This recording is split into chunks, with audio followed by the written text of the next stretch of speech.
যেহেতু আজ শিশুদের মধ্যে অত্যধিক আনন্দ, নেই পড়াশোনার চাপ হৈহুল্লোড় করে কাটানো, কেননা আজ শিশু দিবস, পণ্ডিত জওহরলাল নেহরুর জন্মজয়ন্তী।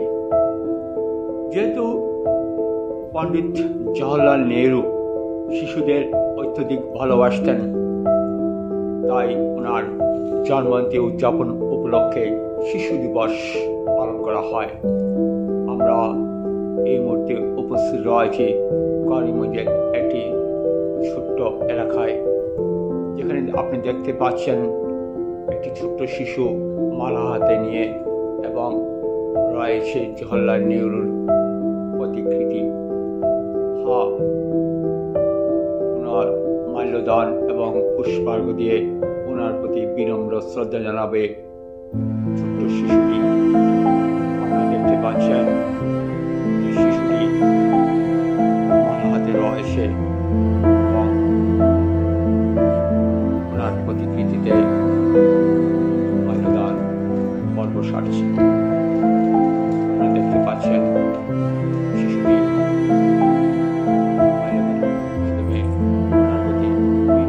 শ্রদ্ধা জ্ঞাপন করল এবং আমরা আপনাদের সামনে তুলে ধরলাম ছোট্ট শিশুটি মাল্যদানের মধ্যে। যেহেতু চাচা নেহরু ওনার আখ্যা দেওয়া হয়, চাচা নেহরুর প্রতি শ্রদ্ধা জ্ঞাপন করল অর্পিতা, ছোট্ট শিশু অর্পিতা।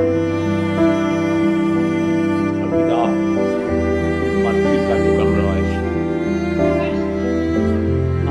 আমরা শিশু নৃত্যের মাধ্যমে ওনার প্রতি শ্রদ্ধা জ্ঞাপন করবে।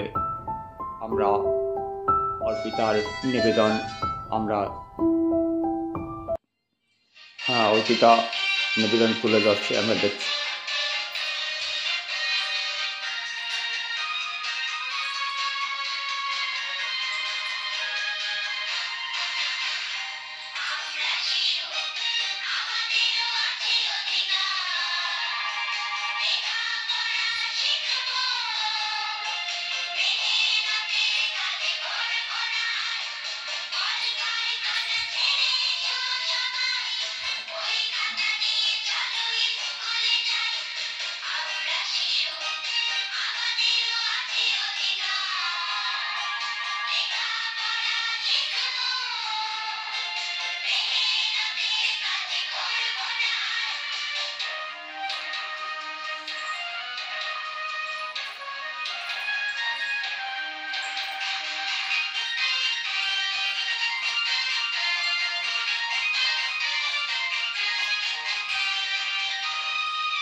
হ্যাঁ, অসাধারণ নৃত্য তুলে ধরল অর্পিতা। এবং যেহেতু আজ শিশু দিবস, শিশুদের অত্যধিক ভালোবাসতেন পণ্ডিত জওহরলাল নেহরু, এবং নৃত্যের মাধ্যমে অর্পিতা আজ ওনার প্রতি শ্রদ্ধা জ্ঞাপন করল। আপনারা দেখতে পেলেন ছোট্ট শিশু অসাধারণ নৃত্যের মাধ্যমে জওহরলাল নেহরুর প্রতি শ্রদ্ধা জ্ঞাপন করল। হ্যাঁ, মাল্যদান এবং নৃত্যের মাধ্যমে পণ্ডিত জওহরলাল নেহরুর প্রতি শ্রদ্ধা জ্ঞাপন করল অর্পিতা। যেহেতু আজ শিশু দিবস, শিশুদের তিনি অত্যধিক ভালোবাসতেন, সেই ভালোবাসার হিসেবে অর্পিতা তুলে ধরল ওর নিবেদন, নৃত্যের মাধ্যমে শ্রদ্ধা জ্ঞাপন করল চাচা নেহরুর প্রতি। সেই সাথে দিনবার্তার পক্ষ থেকে আমি জয়দীপ।